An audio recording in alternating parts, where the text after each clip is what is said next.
of the program's participants and do not necessarily reflect those of station staff, management, and advertisers.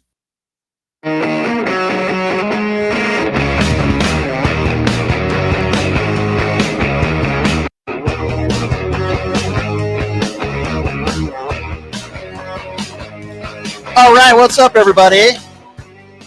A very happy Thursday. Thanks for joining us, PTL Nation. Of course, we are all over the place. The website, pushingthelimits.live, the YouTube page, at PTL Radio Show. Of course, on the AM, FM dial, KSHP. And, of course, the Really American Network. We're very happy to be a part of their network of 600,000 YouTube subscribers and over 1 million on Facebook, by the way. So we appreciate being on their platform as well. And boy, a lot has transpired over the last 24 hours. Donald Trump getting embarrassed, the UN. More fallout from the FCC commissioner, who's just completely embarrassed himself over the course of the last few weeks. It really is something special. I'll say that. And my friend, Adam Mockler, who's going to be joining us on the show next week. Adam just absolutely wrecked Ben Ferguson yesterday and the MAGA panel on CNN. Absolutely wrecked them. So we're going to have Adam Mockler join us on the program next week. So as I mentioned, there's a lot to get to. There is a lot to go over. And coming up here in just a few moments, we are going to have Dan. He's the former deputy White House cabinet secretary. In fact, he's joining us right now, so it's always a pleasure having him on. Of course, I'm talking about Dan Koh, who's joining us right now on the program. Dan, thank you so much for being here, my friend. How are you? Good to see you, my brother. How's everything? I'm doing okay, Dan. Certainly a lot to catch up and talk about with you. I thought you did a really good job on Piers Morgan, by the way, this week, under some difficult circumstances. Let me start by asking you this before we get into the Jimmy Kimmel stuff and cancel culture. I hear so many people on the right saying the left wanted Charlie Kirk dead. They're celebrating his death. Even people saying that Democrat politicians. And I'm saying to myself, name me one Democrat politician that has done that. Can you name me one? Where are they getting this from? Absolutely not. Look, I think it is fair to say that on the left and the right, when there's political violence, there are people who say inappropriate things, and that we should condemn no matter whether it is on the left or on the right, that kind of speech. Absolutely. It is not helpful when people try to make these hyperbolic statements. The thing that also really bothered me, to be honest, Brian, is like I saw some people saying now political violence is only committed by the left, right? That is just absurd and not true and just utter gaslighting, right? It is beyond comprehension to even a logical person listening to that only one political ideology has created political violence. It's just not true. And so I just think that sows division. I think there's a lot of us who are in the camp that I think you and I are, which was what happened to Charlie Kirk was absolutely deplorable, incredibly scary, and that people should be able to speak their mind without fear of political violence. And right. when you try to create a false division, it just creates more anger for all that goes all around. It's just not helpful for anyone. Yeah, and Dan, obviously you worked under Joe Biden, and the one thing I always complimented Joe Biden on, and I always will, is his compassion for other people. And I can never imagine Joe Biden at a funeral attacking the right and doing anything close to what Donald Trump did at that funeral, which I thought was reprehensible, saying he hated his enemies. You know what Stephen Miller said. I mean, is this where we're at in this country now? Have you ever seen leaders in any political party talk like that at a funeral? No, and obviously President Biden wouldn't do it. As a matter of fact, if President Biden would to say anything outside of what is kind of like the presidential thing to say at events like that, people would have questioned his mental acuity, and it would have been all kinds of things. So for some reason, Donald Trump gets a free pass on that. I am hoping, and I am an optimist by nature, despite everything going on.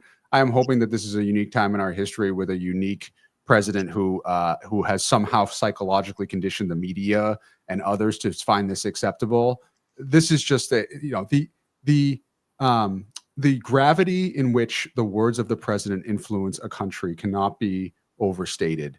people gave President Biden a lot of crap for memos that came out that showed that exactly where he were to walk, exactly what he should say. The reality is, like, when we were so careful about that because we knew that if we said the wrong thing, or if the president said the wrong thing, it would be scrutinized all day long. This is a president who got up during the whole Tylenol craziness in the Roosevelt Room and said, I heard a rumor that in this country they don't have as much Tylenol and there's less autism, right? This is a president who's literally spreading unsubstantiated rumors by his own admission. That is just so incredibly dangerous. I don't have to point even that far back. I can point to when he talked about injecting bleach, and then all of a sudden poison control across the country had calls from people who were drinking bleach, right? People follow leadership. They trust leadership, and this is just not a president who can be trusted.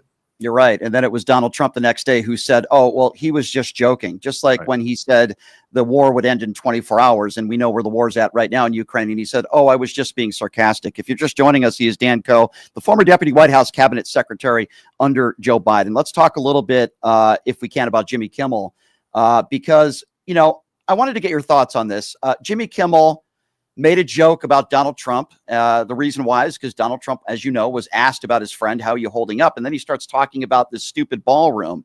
I guess Jimmy Kimmel alluded to the fact that he thought it was a MAGA person that shot Charlie Kirk, but the right is like up in arms over this. I mean, you look at all the incendiary things that the right says almost about everything, whether it be Pizzagate or the terrorist attack in New Orleans wasn't illegal. I mean, aren't they the wrong people to be talking about this sort of thing? I mean, look, it is beyond comprehension in many ways. Could Jimmy Kimmel have used the line that he said maybe a little bit more artfully? Sure. But to say that he was being insidious and declaring that the shooter was MAGA is just, again, just strains credulity. Look, I think we have to be intellectually honest about this, though. And I said this on Piers Morgan yesterday. There was a report that came out that according to some congressional members, that the Biden administration was pressuring YouTube to take down accounts. We don't know the details of that. I want to be very clear that people are trying to equate both, and we don't know exactly what that means. But if Biden administration officials were threatening YouTube with the same kind of threats that Brendan Carr is threatening these news networks in fear of retribution, then that shouldn't have happened, and that's completely deplorable. Agree. Let's talk. Yeah, go ahead. I'm sorry. No, but the notion that, like, you literally have, like a mobster, like Tony Soprano, you have a FCC chair say we're going to do this the easy way or the hard way, just shows you this. It's like legit thuggery, and is not the place of government. This is a controlling government that wants to control everything, not what the public trust should have in these kind of people and institutions. I wanted to ask you too about James Comey, because a lot of people on the right are saying, James Comey was anti-Donald Trump and he did everything to get to Donald Trump and get him out of office. Yet, correct me if I'm wrong, it was also James Comey who opened up the investigation into Hillary Clinton less than 2 weeks before the elections. And there's a lot of people that think that might have cost her the election. What do you make of Donald Trump now trying to go, his DOJ at least, trying to go after James Comey? And then what do you make about the argument from the right that, Comey was so anti-Donald Trump? Because it doesn't make any sense to me. Well, I think about it in the way like you think about a frog in a boiling pot of water. Now, this has been debunked, but the analogy is that if you put a frog in hot water and then turn up the temperature, the frog doesn't jump out.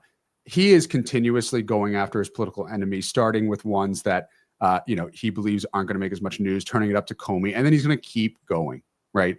And that's the problem, is that as he ratchets this up, it doesn't feel as bad because he continues to go after different people and ratchet it up. To your point, he went after Hillary Clinton, and I wouldn't say go after in a way that is not by the book, right? Like you could argue about whether he should have done it at the timing that he did, but there was nothing about what he did that was illegal or anything like that.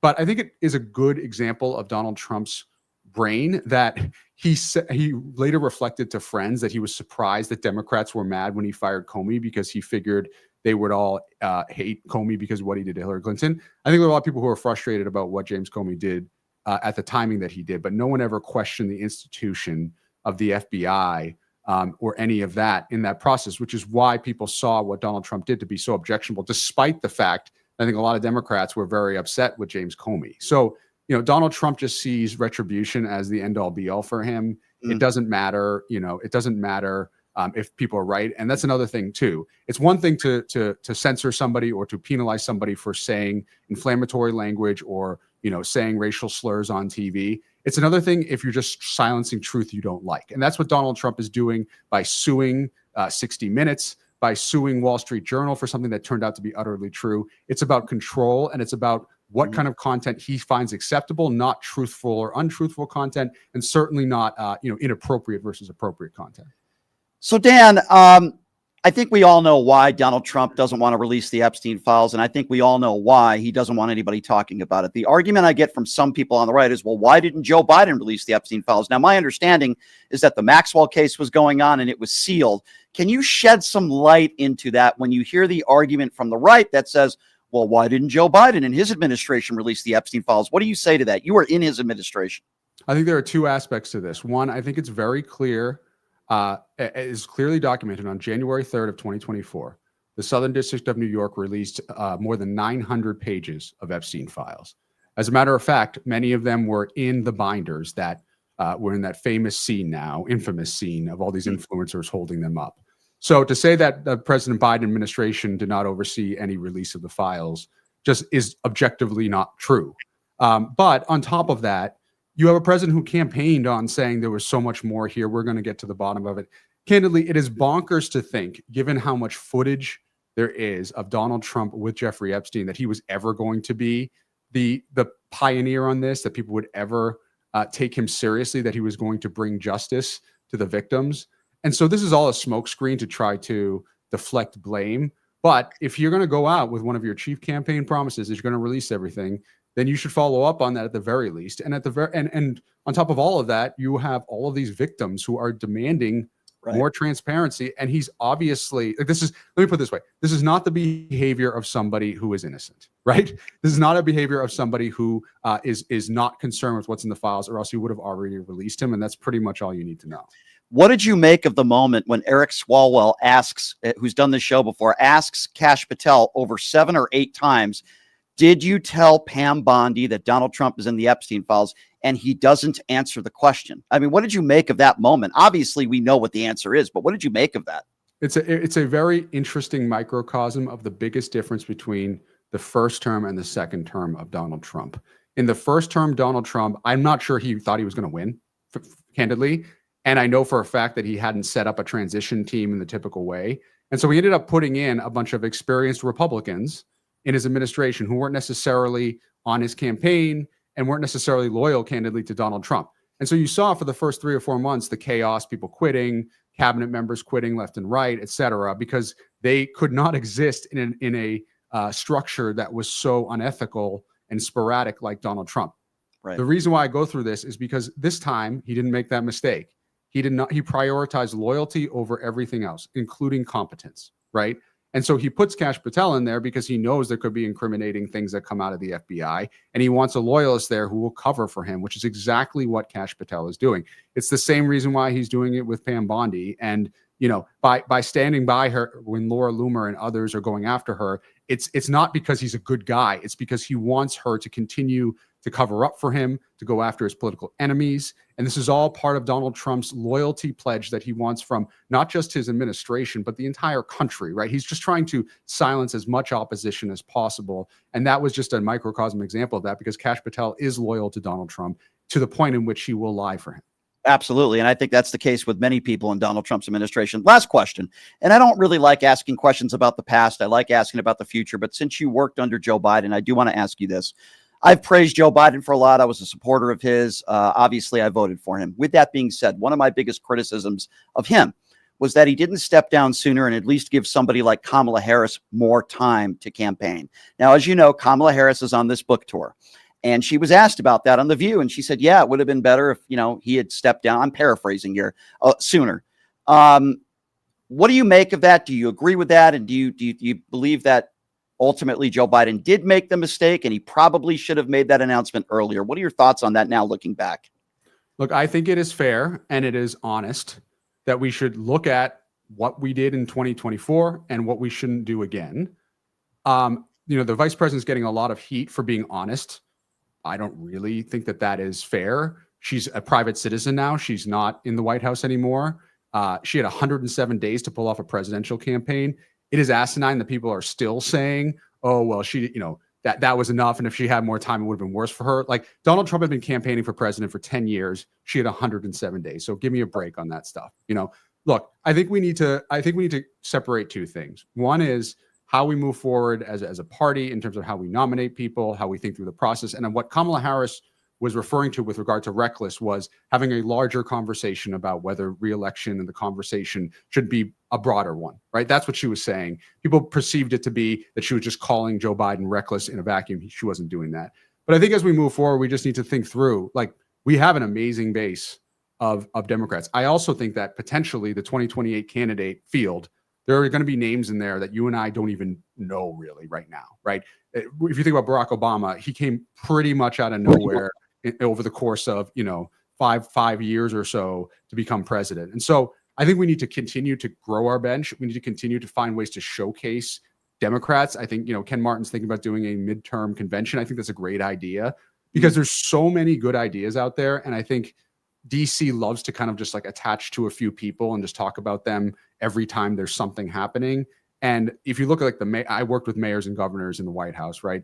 There are so many friggin' talented mayors. You think of like Justin Bibb in Cleveland, where the homicide rate is and the crime rates are at like, decades lows. You think about some of the people like the mayor of Birmingham, Alabama. These are people who are doing amazing work. We got to find ways to showcase them and candidly give them the opportunity if they want to run for higher office, that they're not just like having to spend 2 years introducing themselves, but they're already known on the national stage. Yeah, that's really a good point. And I think that's what these Democrats need to do more of, put these people on a bigger platform and get their name out there. I could not agree with you more. Dan, we got to get on the same panel on Piers Morgan one of these days, man. They don't always put me with some of the best people. I'm saying, and if I had you by my side, I think having the dream team, man. It'd be like Bird and Michael Jordan, man. We would. We got to do that one of these days.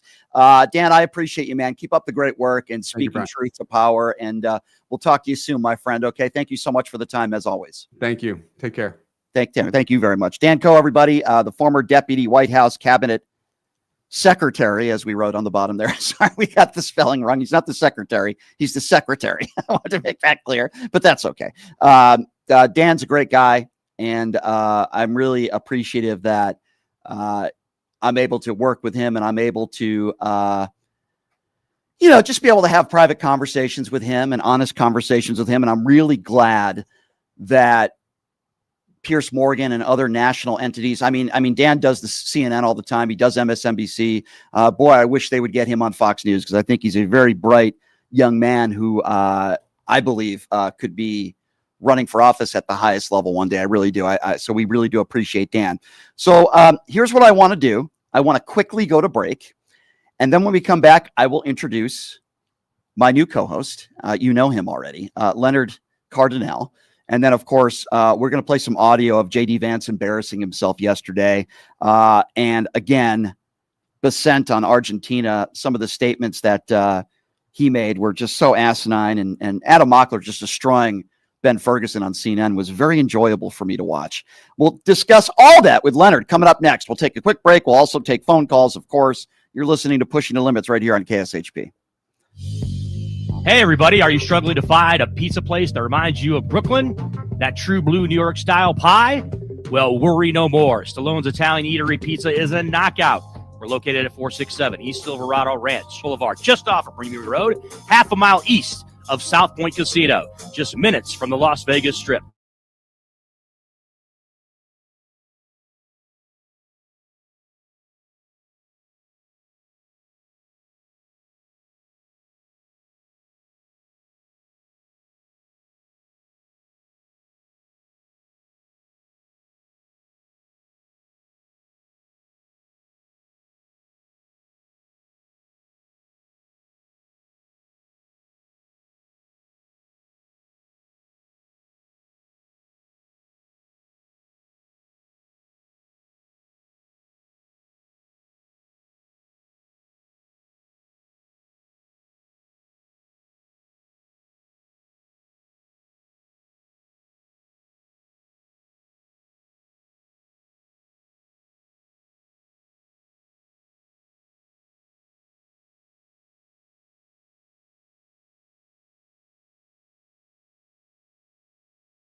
All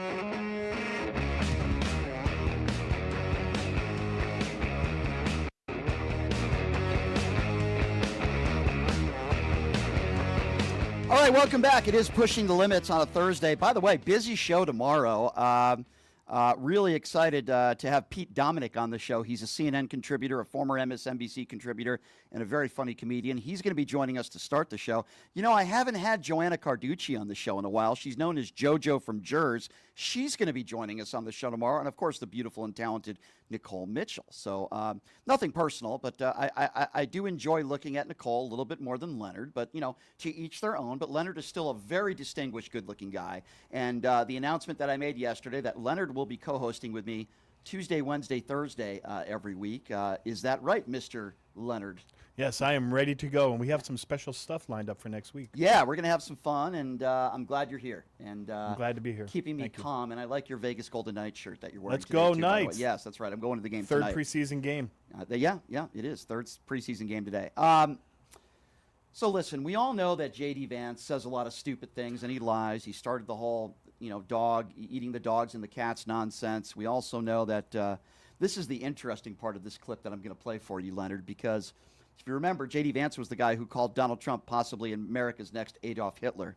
He did. Listen to what J.D. Vance had to say yesterday, this couch imbecile. Listen to what he said yesterday about rhetoric and using the word Nazi. Listen to this. We got to stop it. We got to condemn it. And that starts, unfortunately, at the very top of the Democratic Party. If you want to stop political violence, stop attacking our law enforcement as the Gestapo. If you want to stop political violence, stop telling your supporters that everybody who disagrees with you is a Nazi. If you want to stop political violence, look in the mirror. That's the way that we stop political violence in this country, and we've got to do it. Interesting. He doesn't want people to use the word Nazi. But again, I go back to this fun fact dating back to 2016 with J.D. Vance. Maybe all these Republicans have Alzheimer's. I don't know. Maybe they're in the bunker. But yes, J.D. Vance did call Donald Trump possibly the next America's Hitler. But now he doesn't want this political rhetoric. Complete sellout. Yeah. Can you? I mean, The word sellout just comes right to my mind whenever you talk about him. And is it okay for people with Nazi T-shirts and flags to march down the street in major cities and say things like Jews won't replace us, and that's not inciting some kind of political violence? Leonard, are you kidding me right Leonard, now? there's good people on both sides. You know that. Yeah. That Trump says that when it's necessary, and now they're walking back his comments about hating his opponents. Did you see that? I saw that. They're too. trying to make light of it, and like it was a joke. That Oh, was it's just no a joke. No, of that course was no not. joke. Of course, it wasn't a joke. And listen, nobody talks like that at a funeral except Donald Trump. And then J.D. Vance starts making excuses for this imbecile FCC commissioner. Listen to J.D. Vance's excuse to saying that the FCC commissioner was just making a joke. Really, that's what he's saying. Have a listen to this. We'll go ahead and do the second question. Yeah, second question. Last year, when I was covering you on the campaign trail, you told Joe Rogan that the difference between Harris and Trump is that Trump is not trying to censor his fellow Americans. I'm wondering if you can square your fervent belief in free speech with what's going on now with Jimmy Kimmel and the FCC pressure. I'd love to hear your thoughts on both of those. Well, look, on the free speech conversation, I'm pretty sure that Jimmy Kimmel was back on the air last night, and to the extent that he's not back on the air, it's because he's not funny and has terrible ratings. This is not a federal government problem. This is...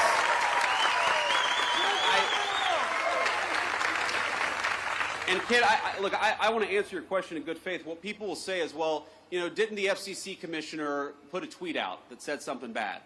Well, kid, compare that, the FCC commissioner making a joke on social media. What is the government action that the Trump administration has engaged in to kick Jimmy Kimmel or anybody else off the air? Zero. What government pressure have we brought to bear to tell people that they're not allowed to speak their mind? Zero. We believe in free speech in the Trump administration. We are fighting every single day to protect it. Now compare that to the Biden administration, where we found out just yesterday that conservatives on YouTube and on a number of social media platforms were being censored. Why? Because the Biden administration picked up the phone and said, we want you to censor our political opponents. That is real government censorship, and it left the White House when Joe Biden left the White House. Now to Ukraine. Yeah, well, first of all, that is an absolute lie. So, J.D., let's just backtrack for a moment. J.D. Vance is claiming that Brendan Carr's repeated threats on social media and interviews and were also, by the way, put in writing at Project 2025, for those of you that are unaware. It was just a joke. And it had nothing to do with Jimmy Kimmel being taken off the air. Is there anybody on the planet with an IQ over 20 that believes J.D. Vance? J.D. Vance is living in an alternate universe because everything he said is inaccurate. And let me just say about the social media posts. So what happened during COVID was there was a lot of inaccurate information. And so the government was not trying to regulate speech. What they were doing was trying to keep the people of America from panicking, from getting the wrong information and taking things like chlorine or sunlight and you'll be okay, you'll live. So they had a responsibility, in my opinion, to make sure that the news was as accurate as it could be when it comes to people's safety. That's what it was about. It had nothing to do with censoring speech. Yeah, and J.D. Vance is just full of crap, as he always is. He's a despicable human being. I hope he enjoys his couch tonight. He's in another planet. Oh, he is just an absolute imbecile. I could make a joke and say, how many stains do you think are on his couch? But no, I would never make a joke like that. That would be a joke, by the way. That's what a joke is. You don't make jokes about hating people at funerals. No, you it dumb was a direct idiot. threat by Brendan Carr. It was a direct threat. And it wasn't. He said, we could do this the easy way or the hard way. And if the Jimmy Kimmel situation doesn't get better, well, then we may have to take this. FCC may have to go a bit further. That's really not open for. That's objectively accurate to say that was a threat. And if there's any rhetoric out there that can harm people or can cause violence, when J.D. Vance lied and said they're eating the cats, they're eating the dogs, and then Donald Trump reemphasized that lie. So if anybody is spreading the misinformation and hateful rhetoric, it certainly is J.D. Vance, and he's the last person who should be talking about that. Now, as you know, Leonard, there are a lot of farmers out there that are facing some very difficult times. And the reason why they are facing difficult times, you don't have to be a brain surgeon to figure this one out, it's because of Donald Trump's trade war. I want you to listen to what Brooke Rollins had to say about these farmers that are facing difficult times. But it's interesting because she doesn't seem to blame Donald Trump. Have a listen to this. That alongside, of course, the president's effort to realign America around American products and making all of these new deals, we are at a point where we're looking at the harvest, where we're looking at our soybean, corn, wheat, sorghum, cotton farmers who are facing very, very difficult times. We are currently in conversations here at the White House, across the government, on a farmer aid package. In our current programming right now, we've got about $13 billion moving out under ECAP, which is our old farmer payment system based on losses from last year and the year before. So this would be in addition to that, in partnership with our colleagues on the Hill. We should have an announcement very soon, perhaps in the next couple of weeks. One last What a frickin' idiot, and what a word salad. By the way, that was a word salad sandwich. That salad will cost you more money now, too, by the way. So let me just give you the basics here in layman's terms for my very special MAGA friends that are listening out there. Back in 2017, Trump's insane tariffs hurt farmers. The taxpayers bailed out those farmers in 2025. Then Donald Trump's even more insane tariffs hurt farmers. And what are taxpayers doing now? Bailing out the farmers. Why? Because of Donald Trump's trade war. Don't listen to the word salad from Brooke Rollins or any of these other Donald Trump morons in the administration. The reason why, and by the way, some of these farmers, I would imagine a good portion of them voted for Donald Trump. I guess you reap what you sow. A lot of them are admitting they did. Yeah. So you know what? That's your fault for doing that, and you put this country in this position because you voted for this adjudicated rapist idiot. Okay? But for Brooke Rollins to come up with this word salad and to not blame Donald Trump because of this trade war, which is indirectly the reasoning behind these farmers facing these difficult times. Well, he's taking the money from the tariffs that hurt the farmers, and he's saying, oh, we have a bit of a surplus, let's give them the money back. The whole plan was ill-conceived, and it just hurt the economy. Yeah. And I'm wondering, by the way, how the American taxpayers feel about paying for the re-election of this Argentinian clown, okay?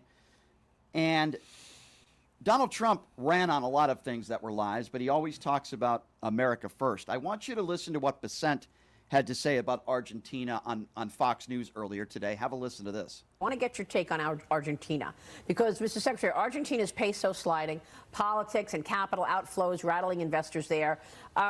Javier Milei, I guess, has lost the confidence of investors. They're pulling their money out of Argentina. They're fearful that he will scrap his defense of the peso. You say all options are on the table, from swap lines to direct currency support. What's the plan in terms of supporting Argentina? Is there one? The plan is, as long as President Milei continues with his strong economic policies to help him, to bridge him to the election, I call this the screens moving to the streets. We are not going to let a disequilibrium in the market cause his a backup in his substantial economic reforms. I don't think the market has lost confidence in him. I think the market is looking in the rearview mirror and is looking at decades, if not a century, of terrible Argentinian mismanagement. And people are concerned. People are skittish. It's very hard to believe that it is different this time. But I believe with President Milei, it is. It is. The president... Let me be very clear on this. President Milei crashed out his own economy. That's right. His policies have destroyed many lives. So now the American people should be bailing him out, while the Trump administration, as you know, because I talk about this every single day, has cut millions of Americans from health care and SNAP. This is his own fault, and now Americans are suffering for it, and we're going to bail them out? It's the most disgusting thing I've ever heard in my life, and I've heard a lot of disgusting things from dissent. How do American taxpayers feel about paying for the re-election of this clown? This is not America first. This is America last. Most of the Americans, I'm sure, don't even know that Trump is trying to support Milei, who's more of a autocrat.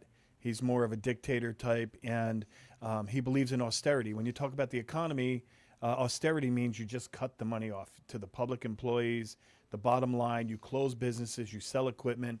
And what happened was he tried to cut so much money that now the peso has no strength in Argentina. But what's really going on is that they're just giving him money to get reelected. And like you said, Brian, what happened to America first?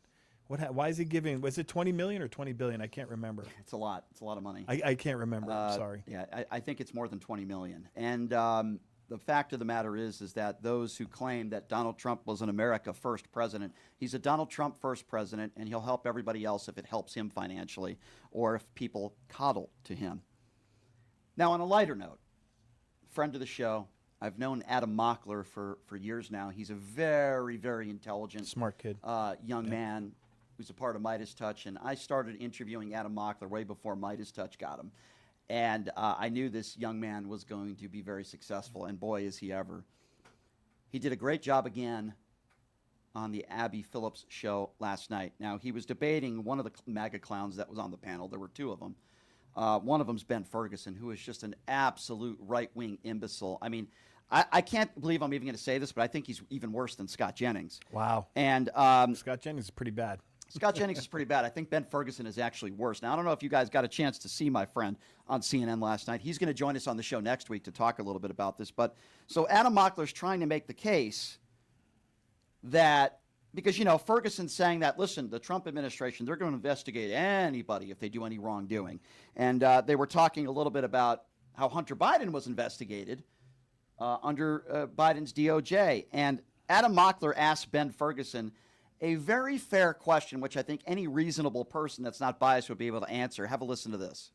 What a question. 100%. So this is not a surprise that we're sitting here. Hunter Biden was being investigated during Biden's term. Do you think Don Jr. would ever be investigated by Pam Bondi? Absolutely not. Absolutely not. Wait, hold on. If he did a crime, I think, yeah. No, he would not. By the way, Donald Trump Jr. The Biden crime family. You know that's not true. Donald Trump Jr. Wait, let's be clear. Yes. Let's be clear about Hunter Biden and what Hunter Biden did. If Don that Jr. wasn't the was question. sitting on the board of Burisma right now and was taking massive amounts of money, I have no doubt. Again, I actually think that Hold on one second. It's just too many people talking at one time. Make your comments so that we can actually hear it. Yeah, if you had Don Jr. painting paintings and selling them for six figures, which, by the way, nobody else right now is doing it. I absolutely believe there would be an investigation because, honestly, I don't think that my side is okay to do things like that. Tom Homan was found taking $50,000 bribes. Where's the investigation? Will you call for an investigation on Tom Homan? So now he's just immediately convicted by you. That's a little different. No, I'm saying thank you. I think we're being intellectually honest on that. That is the biggest BS line of the night. But I don't think there's any. So let me just be very clear here. Ben Ferguson is an imbecile. Adam Mockler puts him in a corner and asks a very fair question, and the easy answer would be no. If Don Jr. did anything wrong or committed any crimes, there's no chance that Donald Trump's DOJ and Pam Bondi would go after Don Jr. Now, obviously, unless you're a disingenuous prick and a liar like Ben Ferguson, you will answer that question honestly. And why did Adam Mockler ask that question? Because again, Ferguson was talking about Hunter Biden and the paintings and all this other stuff. Meanwhile, Donald Trump is in this crypto scandal, his family making billions of dollars. You cannot make this stuff up. It's absolutely ridiculous. And he also asked him about if he's going to investigate who took the $50,000? Tom Homan? Yeah, Tom Homan. Yeah. And he asked him that straight out, and all he did was try to push back and say, you know, I couldn't even tell what they were saying because Abby Phillip always loses control of the people she's interviewing. But I say, you know, let release the Tom Homan files. That's what I say. Well, again, there is a video out there of Tom Homan accepting a $50,000 bribe. The reason why they were investigating him to begin with is because they had evidence that he was accepting bribes and he was breaking the law. Tom Homan goes on national television and says, I didn't break any laws. Well, yeah, because the DOJ, they didn't press charges against you. And the reason why they didn't do that, I think, might have a little bit to do with Donald Trump. But that's why. So if you claim you did nothing wrong and you didn't break the law, release the tape. And then Adam Mockler makes such a wonderful point because, again, the Ben Ferguson idiots on the right are blaming the left for what happened to Charlie Kirk. But when in reality, it's not transgenders that are killing all these innocent people. It's not immigrants, legal or not, that are mass shooters in this country. The majority of them are young, white males. And I thought Adam Mockler yesterday did such a good job in making that point. Have a listen to this. Condemn him. You know, every time one of these tragic shootings happens, everybody's at each other's throats about which side did it, but we're missing a broader pattern in America. This was another young white dude who's in his 20s. We have seen this pattern accelerating over the past decade. The same day Charlie Kirk was shot, the same exact time, there was a neo-Nazi who shot up a school in Colorado. We can look at the acceleration of the radicalization of young men through a few frameworks. There's the COVID pandemic, which had people isolated, had a bubble around themselves, and a lot of young men failed to pull that bubble down and got sucked down these algorithms. I've seen it happen to my close friends. They get sucked down these algorithms.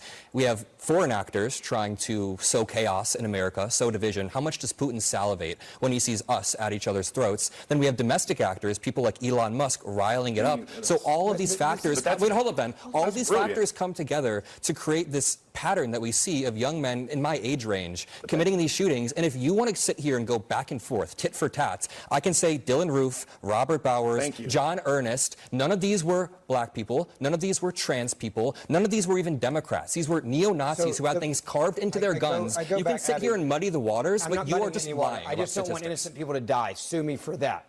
Then maybe tell Trump to tone down his rhetoric.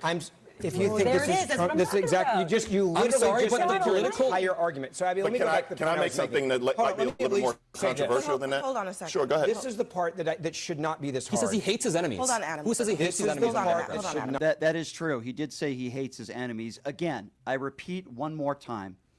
Some of the largest mass casualty events from gun violence have happened from white men. In most cases, not all. They're young white men, as young as 18, into their 20s, and then we had a man that was much older than that, a white man, who killed over 61 people in Las Vegas. These are not, the majority of these people are not transgenders, a fraction of these shootings. And listen, one mass shooting is one too many. One innocent person dying is one too many. The reason why I'm bringing this up, and the reason why Adam Mockler brought that up on CNN last night, is because MAGA Republicans are not only saying it's the left and it's all the left's rhetoric and the left is responsible for this, but I could name you a plethora of mass shootings that have happened from young white men that are Donald Trump supporters. Now, I don't know exactly the political affiliation of what this 22-year-old nutcase was or is that took the life of Charlie Kirk. But what we do know is that he came from a very conservative family that loved their guns. I don't know how he got radicalized. I would imagine it probably was online. We don't have the details of if and when he was radicalized and why. But what we do know is that it wasn't a transgender, it wasn't a minority, it wasn't an undocumented immigrant. And it didn't have to be radicalized, Brian. Why did he have to be radicalized? He was a person who was out of his mind, who had enough, who snapped, who looked at Charlie Kirk in a way that he thought he needed. He had homicide on his mind, and he even admitted that he knew Charlie Kirk was coming into the area. Now, I said weeks ago, sometimes that's just enough for someone, knowing that someone important, someone that has a lot of attention, is coming into your area, and here's your opportunity. Okay, so he was demented. He was out of his mind. Why does it have to be he was radicalized online? I just don't see the connection. Completely agree. And then just to make things a little bit better here for a moment, as far as joking, in a joking fashion, I will say that Adam Mockler put a good exclamation point on what Trump has done with these portraits. And Adam Mockler made a very funny statement that I think is kind of being hashtagged on social media, what the next Democrat candidate should do with these Donald Trump portraits. I find it to be actually very funny, and I agree with it. Have a listen to this. Today. He had a 4-hour work day. Let me just tell you, his own team said it. I will only vote for the Democratic candidate in 2028 that removes Trump's presidential portraits and replaces them with photos of him and Epstein. So many photos of him and Epstein. More photos than me and my own grandparents, I feel like. It's just I'm still looking forward to the auto pin responding to the outrage over the auto pin. I'm excited about it. I think everyone has to listen to Kimmel and just take the joke. I agree. Take the joke. So, again, and Adam Mockler does this every single time. He just destroys this MAGA panel. And he did it again last night, and I commend him for it. And Adam Mockler is going to join us on the show next week. Let me be very clear on this.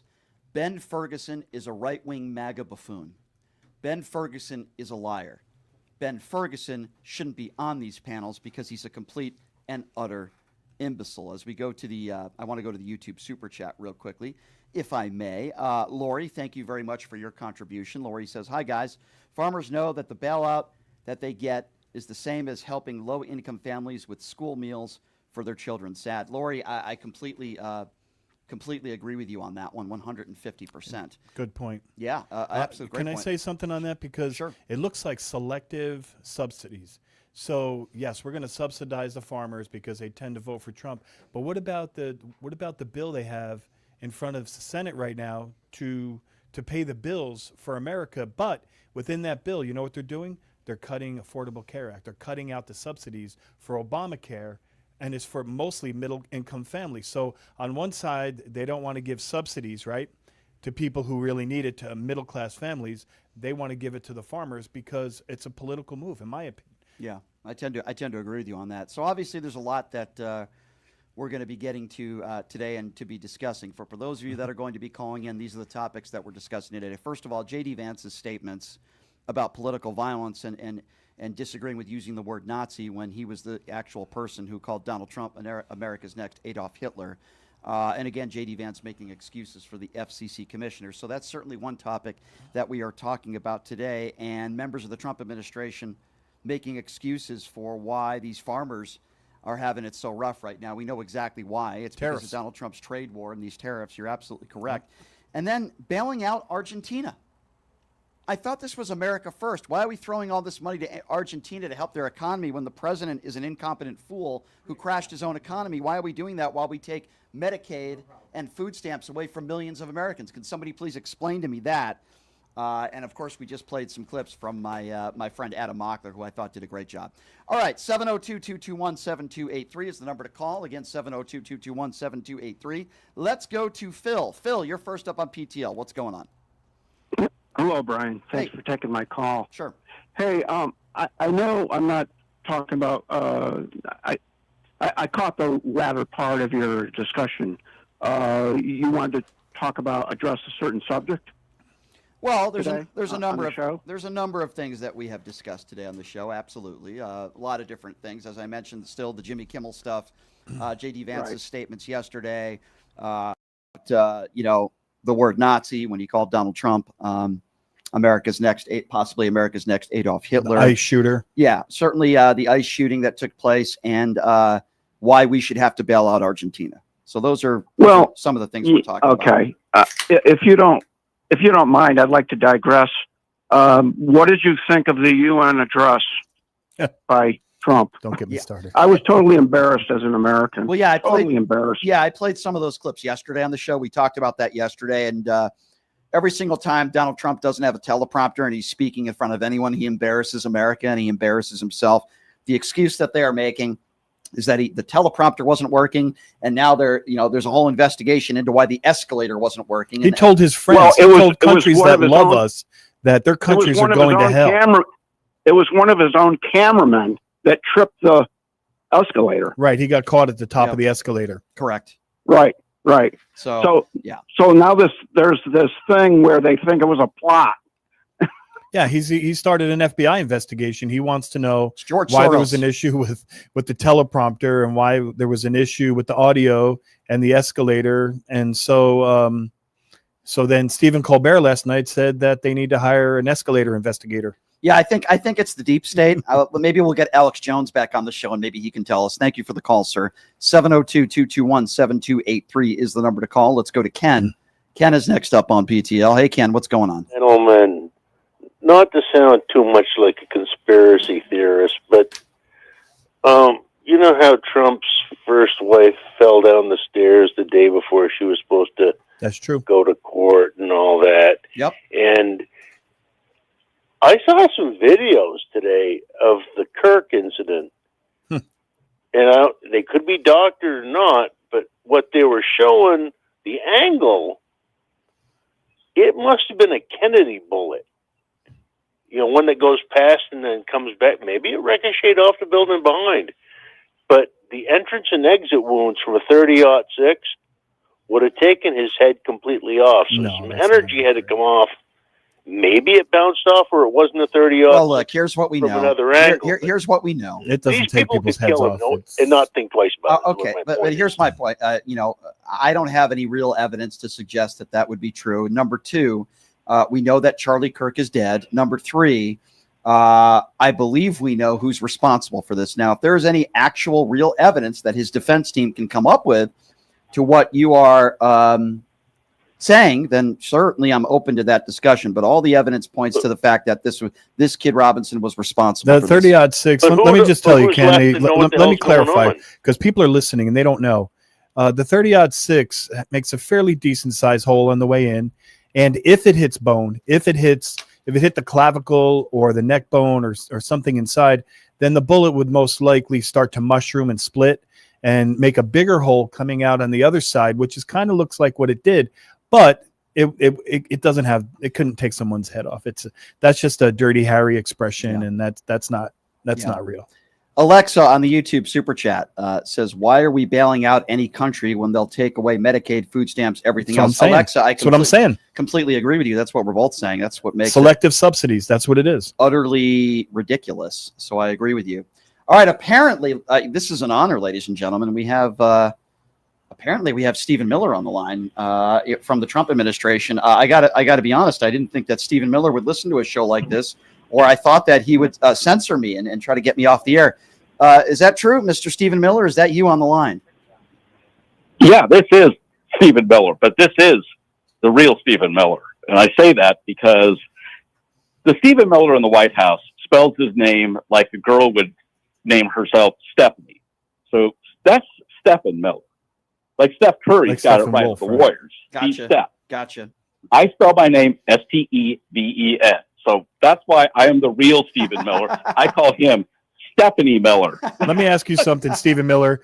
Do you really secretly hate all Americans? I'm just asking. I love Americans. I love everybody. This is not the Stephen Miller in the White House. Yeah, the Stephen Miller. No. This is the real Stephen Miller. That's Stephanie Miller. Of course. So he's Yeah, he's asking Stephanie Miller. We know that you're Stephen Miller. You're very different. Yeah. Still, that's got to be very difficult for you to have that name under these circumstances.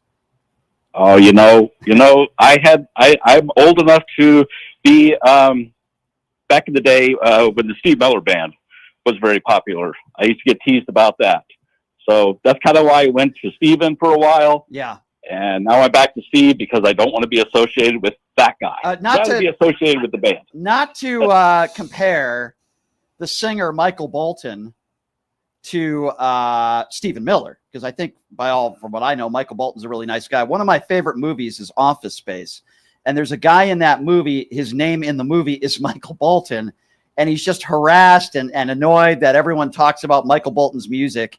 And it just kind of reminded me about that a little bit. Like there's people I know, their names are Michael Jordan. Michael Jordan is actually a very common name. Yeah. I don't know anybody named Donald Trump, thank goodness. But that's got to be a little bit rough. Anyway, the real Stephen Miller, I do appreciate you coming on. Thank you so much. I'm glad I don't have and by the way, some people call me Ben Shapiro. It's so annoying because he's such a little weasel puke. That guy. Oh, he's such a little weasel puke.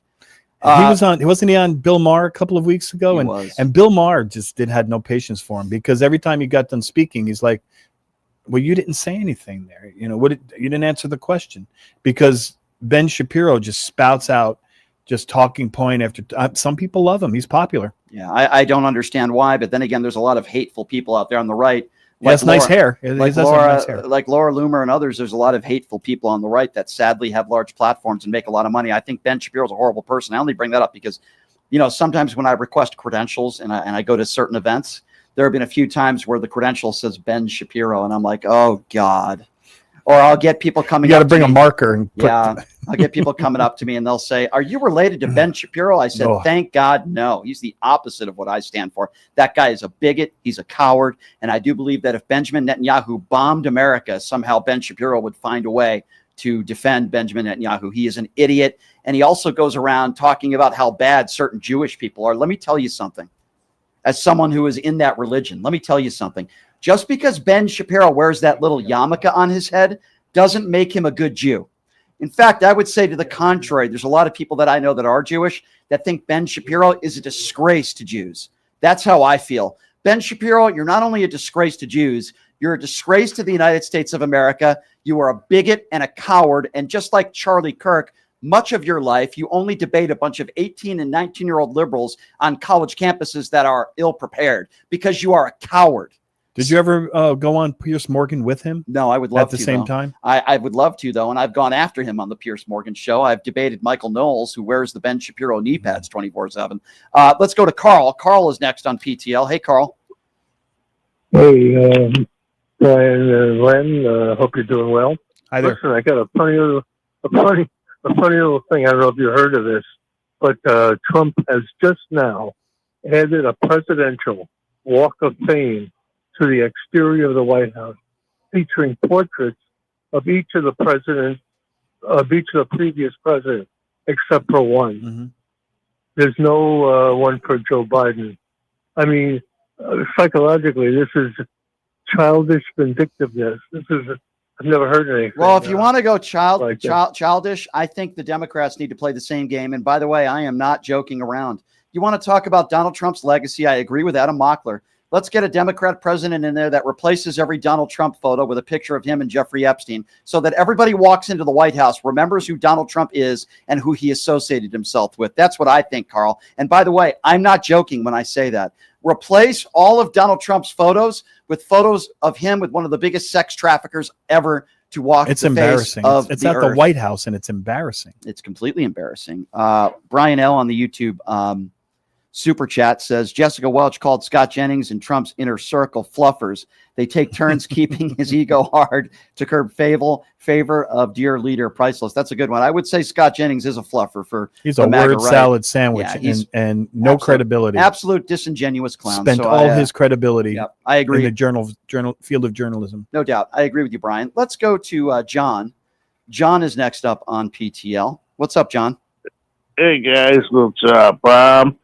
Hey, he got rid of the Rose Garden, right? That was around since the Madison administration. Correct. How did he manage to pull that off? I thought that was protected.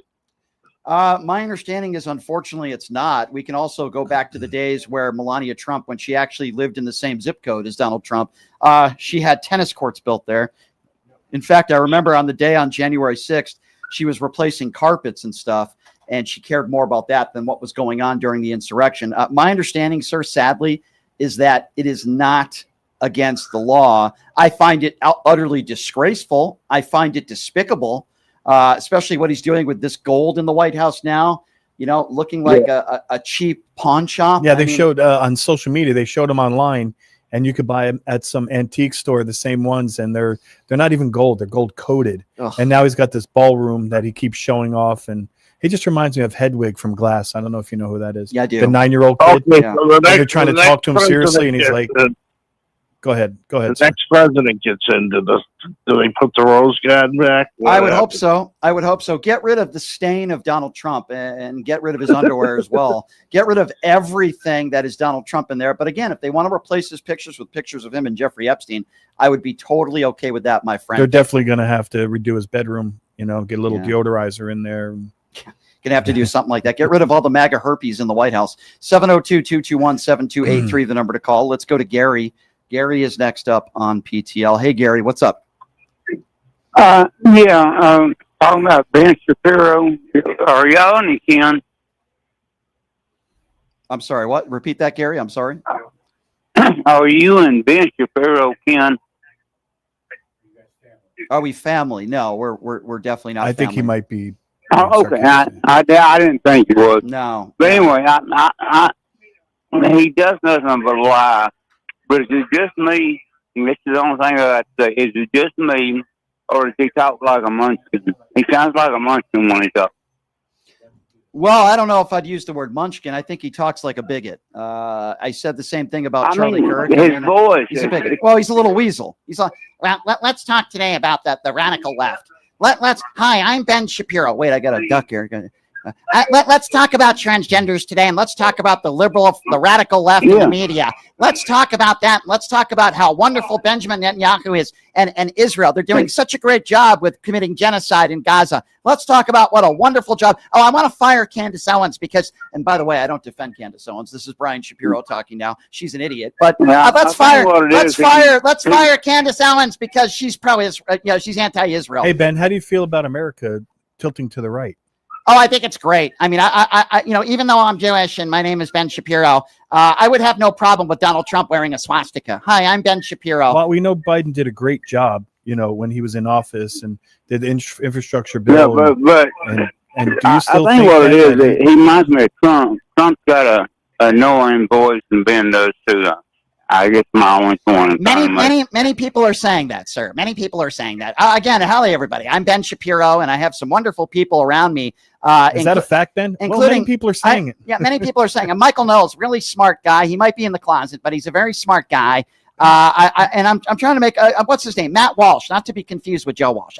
I think Matt Walsh does such a great job in attacking transgenders 24/7. I had to make him a part of my platform. But the second that Candace Owens started to criticize Israel, it's when I fired her. It wasn't for all her bigoted comments about transgenders and minorities in this country, but I fired her because she was criticizing the Israeli government. Hi, I'm Ben Shapiro. I'm never going to run for office. And I believe if you're a woman and you've had an abortion, even if you've been raped or the victim of incest, you're a murderer. Hi, I'm Ben Shapiro. I'm very smart, and I only debate 18 and 19-year-old liberals on college campuses. I'm Ben Shapiro. Ben, do you like women? That's a very inappropriate question that you would ask that. And, I'll have to you'll have to talk to my people to answer that one. I'm sorry. So you're not clear on that one yet? Well, I'm going to refrain from answering that question under oath. Okay. I will not answer that question. All I can tell you is I haven't had sex with my wife since we conceived our baby. That's why him and Donald Trump have so much in common. 702-221-7283 is the number to call. I never tried to do a Ben Shapiro impersonation. But here's the thing. Here's the weird part. Time. You want to know what the weird part is, Brian? When you spoke, even though it was satire, you actually made more sense with your sentences than he does when he's speaking. It's probably true. Is that even possible? It's probably true. Probably. It's going to be a great clip, though. Think of all the despicable people. But that's how they make their money. That's how they get their views. Think of all the despicable people that make money off of that kind of hatred and garbage. Tons of It's money. it's just so sick. It's unbelievable. 702-221-7283 is the number to call. Let's go to Scott. Scott is next up on PTL. Hey, Scott, what's going on? Helium. Not much. I was kind of mad at you yesterday a little bit because I had to listen to like 3 or 4 mega callers in a row, and I was getting dumb and dumber, and I was getting that. Not really, but I'm just tired of the hypocrisy. I'm tired of them thinking that Democrats are just like people that are going to get walked over, and we're going to be meek and take whatever they say and whatever they do. And I'm also looking for the Democrats to fight. I'm tired of the kumbaya holding hands stuff. Like, I know Joe Biden had to reach out to them and try to reconcile, but I was like, F that, Well, you know what? Brian likes to give them their chance. He likes to give I know. MAGAs and right-wing extremists, white supremacists, and he invites them to talk on the show. And sometimes people don't like to listen to it, but we have to give them their opportunity. I was kind of kidding about that. I know they have to have their opportunity to be ignorant, but I'm just grateful to have this outlet. They have like 99% of the AM stations. They have a lot of YouTube, and yet they complain about being censored and having no outlet. And, Well, of course, listen, my friend, of course they're hypocrites. We always welcome MAGA people to call into this show and prove how stupid they are. And they usually prove it very well. Foxboy on the YouTube Super Chat, thank you for your donation, says, you sounded like you were on helium when I was doing my... Well, that's the way Ben Shapiro talks. He talks like he's never gone through puberty. He talks like this. His testicles have never dropped. So, I mean, what do you want me to say? 702-221, his matzo balls. 702-221-7283 is the number We to want call. our comedy to be somewhat accurate. I can't believe I just said that. I just compared Ben Shapiro's testicles to matzo balls. Yes, I did that on live radio. Let's go to Vivian. Vivian is next up on PTL. What's up, Vivian? Hi, Brian. How you doing today? I'm doing all right. What's on your mind? I think that we need to start taking things back, pushing back, and taking things back in reference to they're trying to have their scenario in reference to Christianity, what it really means. What they're saying is not true. What they think that we need is not true. They're taking over, and we need to have more voices out there, more stations, more people out there pushing back on them. Because if you look at, like you said, the conservative TV, pushing back. They're just letting them rattle on whatever they have to say. Well, listen, hold on a second. I have to interrupt you and say, are you a DEI hire, young lady? You sound like you're a DEI caller. Were you qualified to make this phone call? I don't think you were. I'm sorry. I can't help myself. Ben Shapiro. I can't help it. Ben Shapiro is just, Hey, Ben, controlling do you me. think Ben ever read the Bible? The Bible's my favorite book. Oh, wait, no, Donald Trump said that. And he couldn't. What does it say about love thy neighbor? Did he not read that page? Yeah. But what's your brother's keeper? Did you not read that? I think Ben, did you read that in the Bible? The only book I read was The Art of the Deal. That's the only book that I've ever read in my life. Yeah, Ben Shapiro, you're really smart. Be another Hitler. When people walk into a room, have you ever heard the saying, if you walk into a poker table and you sit at a poker table and you can't spot who the bad player is at the table, who that guy person is, you're probably that guy. Ben Shapiro walking into a room always thinks that he's the smartest guy in the room. Let me tell you something. He's not. Because if you're that smart, you'll debate, people that are not 18 and 19-year-old liberals that are maybe unprepared. And I'm sorry, the late Charlie Kirk did the exact same thing. True. Thank you for the call, my dear. I'm sorry I called you a DEI hire. I really didn't mean that. But anytime there's a plane crash, I'm going to blame it on DEI. hires ruining the world? Are they ruining America? That's all Ben Shapiro talks about. He talks about transgenders. He talks about DEI hires. He talks about drag queen reading. And he talks about how horrible murderers are. Like Riley. Yeah, I mean, that's Ben Shapiro and Riley Gaines are very similar Riley in a lot of Gaines ways. does nothing but talk about Christianity and then spews hatred of certain types of people. And you know what? Can I ask you a question? Well, let me just tell you, in the Bible, did she miss the part that says not to judge harshly lest you be judged? Or the part that says, if you don't show any mercy, there will be no mercy? Did she miss that part? I think she's a Christian. I know it's in there. I think I want to start calling Ben Shapiro by pronoun she and Riley Gaines by pronoun he, and see if they like that very much, because I think there's actually a chance that might be true. Go ahead, what was the question? That was the question. I mean, what do you think? Give them pronouns? Does Ben Shapiro have male genitals? I guess that's the question that I'm asking you. How about an adjective? Instead of a pronoun, how about just Ben? How about that? Benji? I don't know. Benji? Benji? Benshi. Benjamin? Ben Sheep. Ben Sheep. Ben Shapiro. I like Ben Sheep, but that sounds like a little Asian. How about Ben doesn't it? Sheep? Ben Sheep is a good one. I like that. I like that one. That could work. Ben Sheep sounds like a real name, you know. We're gonna get in trouble like Jimmy Kimmel. I'm telling you. For having really good comedy. Yeah. Really satirical comedy. It's satire. Maybe the FCC will go after us. 702-221-7283 is the number to call. Let's go to Will. Will is next up on PTL. Hello, Will. What's going on? Hey, Brian. Hey, Leonard. How you doing? Will. What's up, Will? Listen, I just wanted to say a real quick point. There's something that came to light, and I'm always about facts, and I actually checked it out to make sure. And I just wanted to know if you guys have known, and I know you wanted to get off the Charlie Kirk thing, this and that, but has anybody ever mentioned to you that Erica Kirk was in a beauty pageant in Arizona when she was 17? And why is that was owned by Donald Trump? Why is that relevant? How's that relevant? Who cares? Well, with respect, who cares? Well, it's just, to me, it just seems that all these people are intertwined.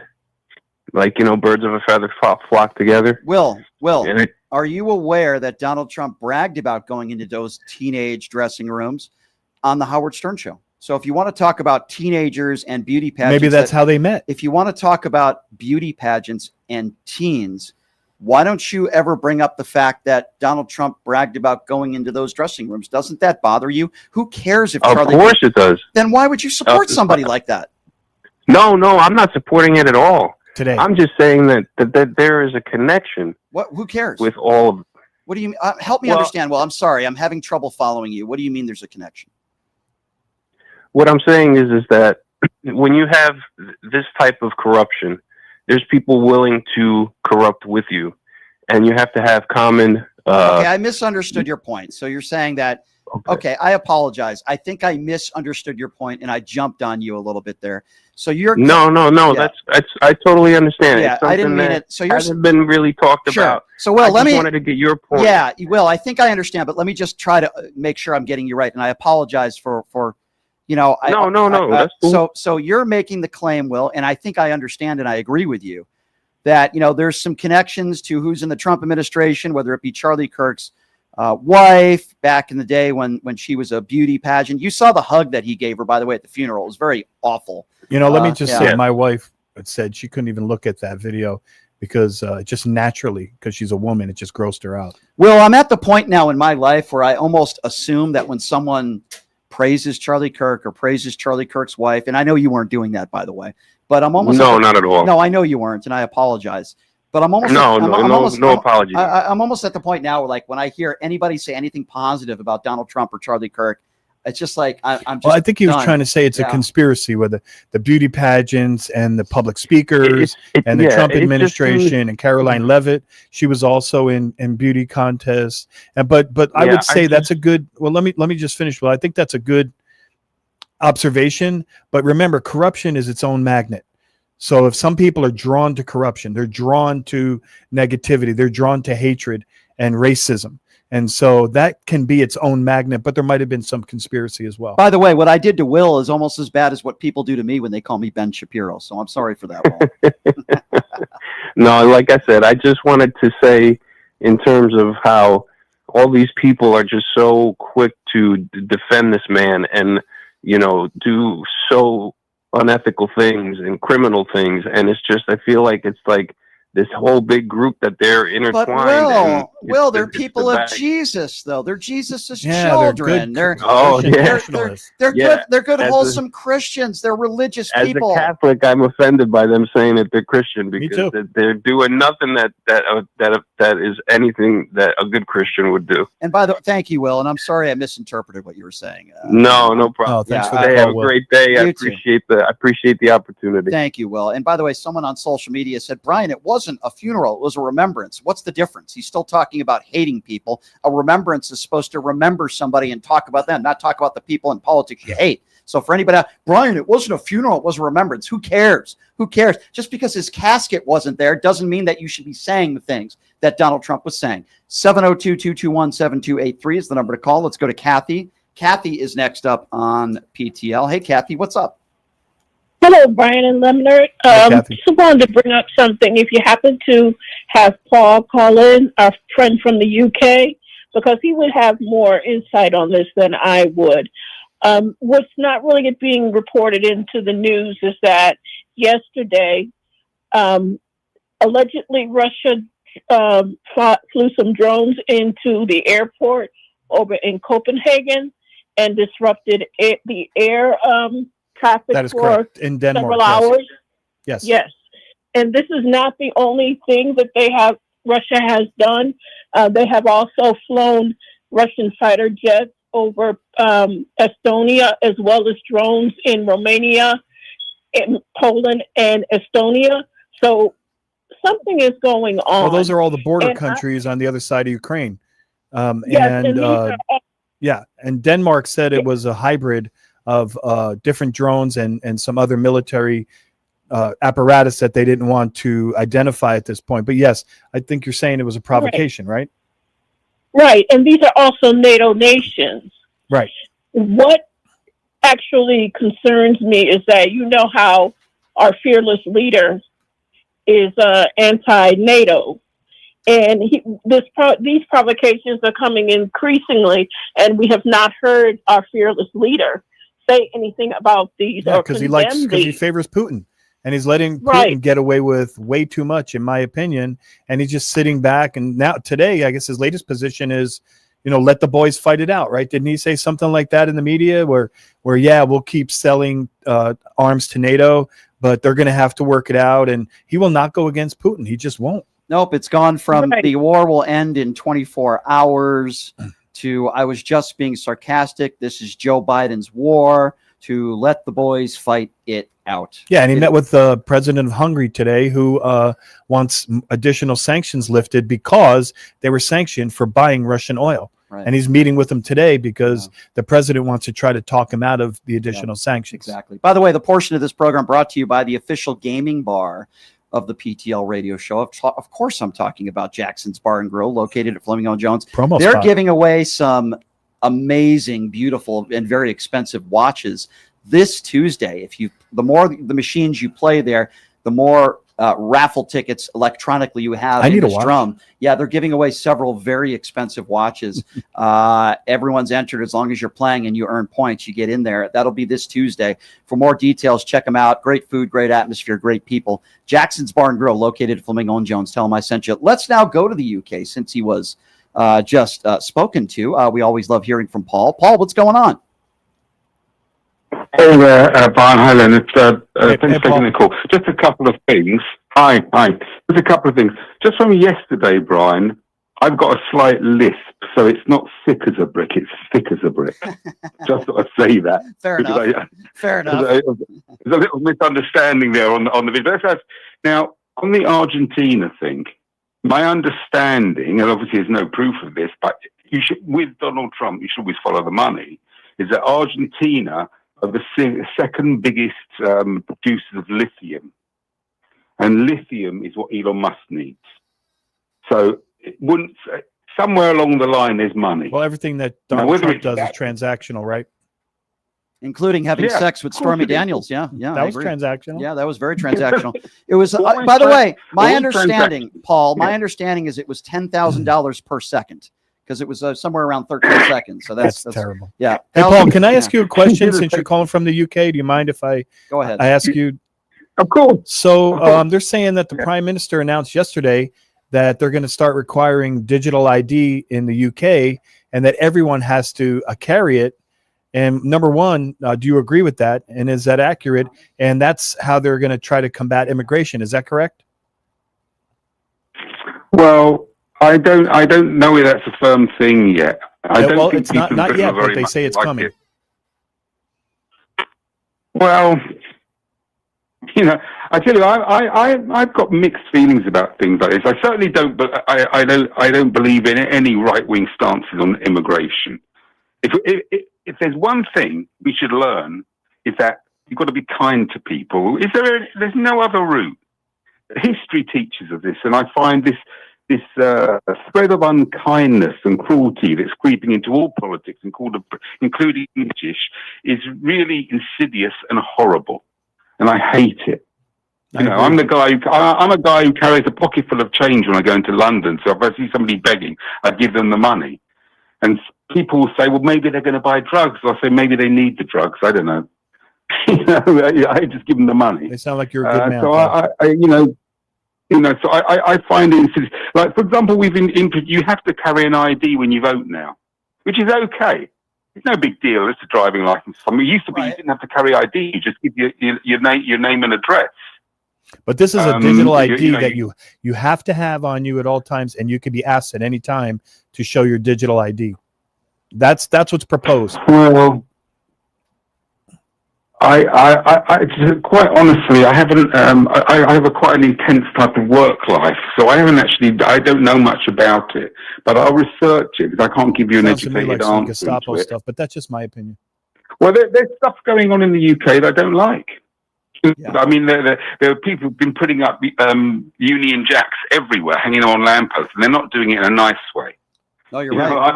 I was brought up to be patriotic. My dad brought me up. I had to stand up for the national anthem. And he used to come on at the end of the night after the TV shutdown. Yeah. My dad would make me stand up. I don't mind that. Mm-hmm. I don't mind being proud of who you are and where you are. There's nothing wrong with it. I cheer for the England football team. Nothing wrong with it at all. There's a difference when you use it as a weapon to beat people who are not in the club. Yeah. That's you're right. difference. That's a good point, Paul. And this is what so much of Trumpism is about. You're not in the club. The problem with the people who think they're in the club is they'll soon be out of the club as well. Well, we always appreciate callers from other countries, and we encourage that, and we're always glad to hear from you, Paul. Paul, I appreciate you. Thank you very much. Yeah. All right, thank you very much. Yeah, thank you, Paul. Always good to hear from you. This is what I want to do. I want to take a quick break because it's like 100 degrees here in the studio. We're going to get comfortable. And then, is it hot in yours or just me? I don't know. I think it's just you. I think it's just me. Yeah, too many apple juice combo. Is that what it is? Yeah. I had McDonald's today for lunch. Maybe that's it. I had McDonald's for breakfast. And outside of McDonald's, I bought 2 homeless men breakfast. Wow, that's really nice. I did. That is very, very nice of you. I'm not too big on giving them money, because you don't know what they're going to do with it. But but I don't mind buying them some food. Good. Well, I'm glad you did that. Was it Rudy Giuliani? Who did you? We'll take a quick break. It was a veteran who was in a wheelchair, electric well, wheelchair, and another gentleman sitting there. Well, in all seriousness, that's really sad, and it's very kind of you to do that. All right, we'll take a quick break. We'll be back in 90 seconds. We'll go back to the YouTube chat, and we'll take some more phone calls at 702-221-7283. You're listening to Pushing the Limits right here on KSHP. Hey, everybody. Are you struggling to find a pizza place that reminds you of Brooklyn? That true blue New York style pie? Well, worry no more. Stallone's Italian Eatery Pizza is a knockout. We're located at 467 East Silverado Ranch Boulevard, just off of Premier Road, half a mile east of South Point Casino, just minutes from the Las Vegas Strip. Come by and grab a slice of pie. Plus, check out our Brooklyn-inspired Italian cuisine. Our sandwiches are super. Hero, that is. Because why be a sub when you can be a hero? Stallone's Italian Eatery is here to serve you phenomenal food, Vegas. Forget about it.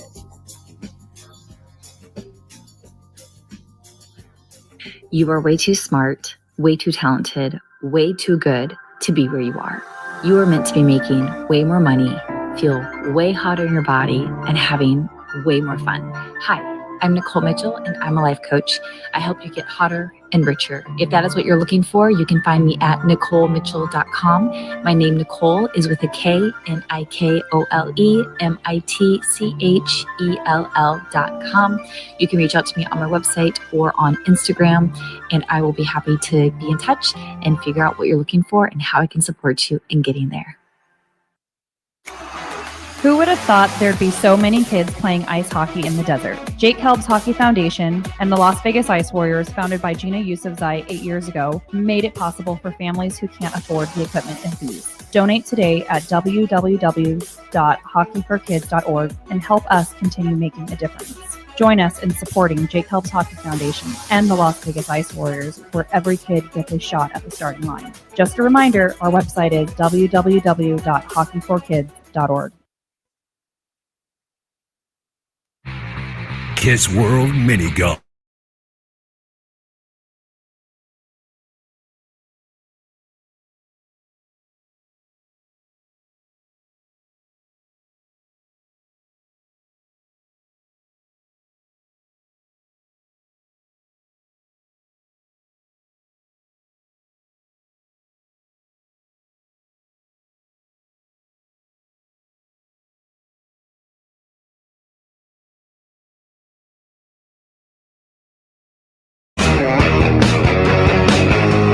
All right, welcome back.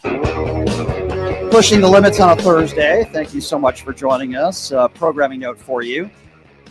Two friends of mine that I absolutely love. They do a great job covering politics. And my friend Paul Dominic, you know him as a former MSNBC contributor. He's also now a CNN contributor, and he's a very funny comedian. Pete Dominic is going to be joining us on the show tomorrow. And it's been a little while since we had JoJo from Jurors joining us.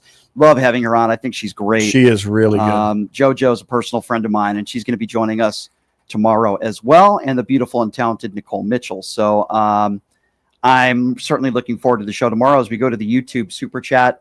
Mike says, hey, Brian and Leonard, keep up the great work. Maybe Trump is giving the money to Argentina because his administration is going to need to flee there in a few years. That's actually pretty funny. I think I'm suspicious that they're going to build a facility there for deportees. I thought maybe that was something they were kicking around.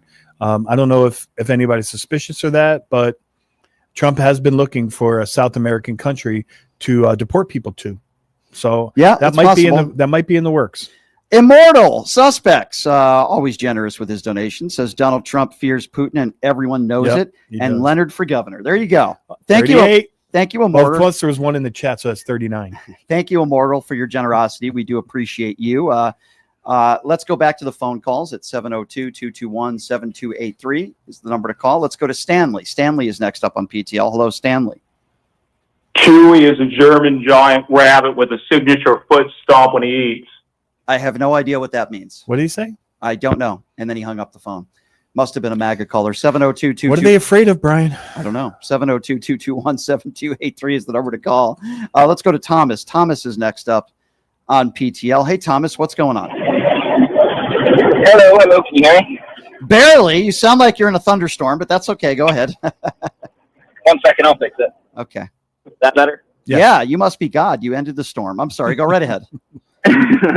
I'm just tuning into the show. Got a little free time here at work, so I don't know if you've already discussed this today, but I just wanted to know your guys' thoughts on Pete Hegseth calling all the admirals and generals to D.C. And by the way, nobody knows why, by the way, right, Leonard? It's the well, weird thing. Brian and I had not talked about it on the show, but prior to the show, we discussed it a bit. And I have and remember, this is just a conspiracy, I guess you could call it. I think he's getting together with them and all the leaders and all the bosses and explaining to them over the next several months and definitely before the midterms, he wants to start to have more of a presence in all of the major cities in America. And I think that's the plan because there's no guarantee the midterms are even going to happen. Yeah. I think Donald Trump may declare war or have some other kind of excuse or say that that elections are fraudulent in America and he's not going to allow it. So I think they're preparing for something big. That's just my guess. I mean, it's got to be something very, very important. Nobody seems to know what it's about. He's putting all these people in a room. And if it's a room. secret, it's bad. That's the way I look at it. Yeah. If you're hiding it, what do you think, Thomas? If they're hiding it, it has to be something bad, right? No, I didn't even consider putting the military in major cities. I just instantly thought of war. I thought of, us actually sending people over to help Ukraine at this point. That was my initial thought, to stop the midterms or whatever. I thought that's what was going to happen. Trump disagree with when Putin threatened the European countries with having police on the ground to police those areas? He make another threat. So I don't know if Trump is willing to put even police to keep the peace over there, a peacekeeping force. I don't know if he's even willing to do that because he's afraid of Putin. Then I have one more, it's not a thought, it's a thought. I'm so tired of seeing conservatives over the last day say that Jimmy Kimmel didn't take any accountability and didn't even say sorry when their own leader can't take accountability and can't say sorry for anything he's ever done. Anything. You're so right on that. And he almost cried. He actually said that, you know, I'm sorry. I'd never meant to say that somebody should have died. I never want anyone to get hurt. And he got emotional. And so nothing's ever good for the MAGAs, right? No, right, Brian? and nothing's ever good. Nothing I- legit and genuine is even good enough for them. And listen, me and Jimmy Kimmel are not buddies, but he knows who I am. I know who he is because I see him multiple times at his comedy club here. I've had good conversations with him. I can tell you, man, based on my interactions with him, he's a really good guy. And he's a compassionate person. You see that on his show. Yes, he mocks how ridiculous the Trump administration is and Donald Trump, but never would he ever celebrate somebody's death. It's a lie being put forth by the right. We go to the YouTube super chat. Larry with the donation says, I love the show. I'm from Reno, Nevada. Keep your foot on the fascist necks. Keep calling out the lies and gaslighting. Well, Larry, as long as there's people like you out there, we'll continue to do our thing. So I do appreciate that. 702-221-7283. The MAGA callers seem to be a little afraid to call in today. I might have given it to them too hard yesterday. That's usually what happens. Maybe we can promise that I will be nice. I can't promise for you. We'll promise that I'll be nice if they call. Oh, I will never make that promise. Let's go to Kim. Kim is next up on PTL. What's up, Kim? Hey, Brian. Hey, Leonard. Sorry, I'm going to throw a little wrench in your topic. I've been waiting a couple of days for things to die down, but I want to address the autism thing. So, in 2016, the NIH published a study, a long-term study that took place with, I believe it was 2.3 million children regarding acetaminophen and autism. And people need to understand the difference between a correlation and a causation. So the small amount of correlation that they found, they could not rule out or rule in due to hereditary factors. Now, when Dr. Oz began pushing leucovorin as a treatment for profound autism, I nearly hit the roof.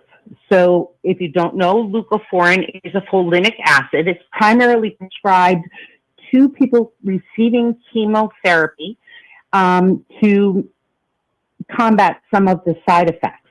In 2020, there was a study done regarding leucovorin and profound autism. Now, in order to diagnose somebody to take the leucovorin with profound autism, you need to do a spinal tap. So you need to have either a neuropsychologist or a neurologist determine whether the brain function is in need of leucovorin. Did it show results? Yes. Some had some return of verbal skills. Some had some decrease in behaviors. But here's the problem I have. Because I am involved in the autism community, my feeds on all my social media are inundated with now mothers and supplement pushers on the internet pushing over-the-counter leucovorin for children. Now, I think we all know with common sense, any supplement given to children needs to be cleared by a physician. Supplements can be very dangerous to children in any form. So I'll give you an example. My son takes melatonin. He is autistic, but it is approved by his doctor because melatonin does have long-term side effects. So you have to weigh the side effects versus the benefits of any drug. But what I'm seeing now is this horrendous damage to the community, horrendous damage to children. I see these mothers on TikTok buying these supplements off TikTok to give to their children without consulting a physician. As a mom in the autism community, I think, and anybody out there that disagrees with me that has a child with autism or is autistic, we don't want, I'm so angry, we don't want and we don't need a cure. Leave our kids alone. What we need is acceptance, services, the reduction in stigma, workplaces accepting them for positions in jobs. We don't need a cure. We don't need Dr. Oz, the #1 pusher of supplemental garbage on the internet, getting up in front of this whole nation and telling people to go out and get this drug for their children. You make a good point, Kim. That was very laid out, very intelligent argument. Very good. Yeah, really good call. I appreciate you. 702-221-7283. But yeah, don't take Tylenol. We know how dangerous that is. Let's go to Marcia. Marcia's next up. Marcia next up. Hi, Marcia. Hi, Brian. Hi, Leonard. Hi, Marcia. How are you? Good. Well, I'm not good, and I'm going to tell you why I'm not good. I phoned in the last time I phoned in, and I'm sure if I could get you to remember what I said, is that the guns have to go in America. They have to go. It proved everything that I said to you the last time. I am so concerned for all you guys over there and your safety. I sit up at night. I pray for you guys every night. I want to see you guys safe, just like we're safe here in Canada. We don't have guns that are legal. We have universal health care for people that deserve to be looked after. Your government needs to look after you. We keep asking them, but do it over here with less of us over here than you guys over there. Can I ask you a question, Marcia? Do it. Can I ask you a question? With 400 million guns in America and only 330 million people, and I'm not doing this in a way to try to got you with a question, but where do you start? Make guns illegal. Whoa, hold on a second. Okay, hold on. Police officers. Hold on. Soldiers. Hold on. And hunters that get a license are the only ones that should have guns. Okay, but hold on a second. You're saying that all guns should be taken away from people? Well, she mentioned only hunting qualified people like police officers. Can't happen. Here's why. Soldiers. Okay, but hear me out on this. In a perfect world, I think that would be just fine. It won't happen because there are too many illegal guns out there. So here's where I think we should start. And we all know that Republicans would never go for that. So what we should do and what Republicans won't do, start by raising the age from 18 to 21, have an assault weapons ban, more red flag laws strict put on the books, make sure that people have to take a training course in order to purchase a weapon, and have stronger laws put in place for those that have illegal guns or those that sell illegal guns. You're never going to take fully the Second Amendment away from every individual. In a perfect world, I would be okay with that, but there's too many illegal guns out there. You have to start somewhere, and I think that's too extreme. And the problem is Republicans won't do anything. So we can't do the extreme when they won't even agree on comprehensive background checks. So, I mean, it's... you can't even get them to agree to the low-hanging fruit, the easy ones. It's sad because I'm going to tell you something. When you went to Colorado, I was flipping my shit over here. I was so worried for you. If anything happens to you or Leonard or Adam or Dean or Parker or all you wonderful men, I will be beside myself. Well, that's very sweet of you to say. I will say this. The people at the Unf America tour did a very good job with security, and they protected us, Destiny, and I really do appreciate it. And again, it's not like I'm disagreeing with you on this. Yeah, I think guns do far more harm than good. In a perfect world, I would be totally okay with what you're saying. But we have to do what is logically what could be done. And when Democrats can't even get Republicans to agree on some comprehensive gun reform, then how are you going to ban all guns? And I don't think there's any Democrat that's advocating for that. I think many Democrats advocate what I advocate for, which are the things that I just mentioned. But it's not that I disagree with you. I want to be very clear on this. Let's start with the easy stuff. That's what I say. Right. It doesn't have to be a big bite. Let's take a small bite. Let's start going in the right direction. And she seems like a very nice lady. Yeah. But, I put myself in harm's way for a good portion of my life. So, for doing the right thing. And so have you, Brian, because let's face it, anybody who's a public figure out there speaking and having discourse with the other side could potentially these days become a target. I appreciate your kind words, though, my dear. Thank you so much. You're a very nice lady. I appreciate that. And I'm certainly going to go out there with the Unf America tour. I told you that. I'm going to be out there at those Turning Point USA events, and I'm going to be doing the show remotely out there. Leonard will be here in studio, so he will still be my co-host. And I look forward to meeting all of you out there. I met a lot of people at Colorado State, and I was very humbled by that. It was a lot of fun. And I had a great time. And the people with this tour, just Z, and just there's so many wonderful people, including Destiny, too. I really enjoyed spending some time with him. 702-221-7283, the number to call. Let's go to Matthew. Matthew is next up on PTL. Hey, Matthew, what's going on? Hello, I just want to share my opinion on everything going on, and I feel like we approach the topics that were just covered. One, I feel guns are not necessarily a bad thing. It's the people who use them wrong. I feel like guns are not bad or good. I feel like when it comes down to it, I'd rather have a gun than have no gun when police or any government just decides to say, all right, fuck the people. Oh, watch the language. Watch the language. Yeah, you we- can't Oh, swear sorry, on this sorry, show. sorry. Yeah, no curse Okay, words. hold on a sorry, second. so sorry. Okay, hold on. Let's backtrack a little bit here, Matthew. So you're totally okay with an 18-year-old with no training going into a gun store and buying thousands of rounds of ammunition and a couple AR-15s? Are you totally okay with that?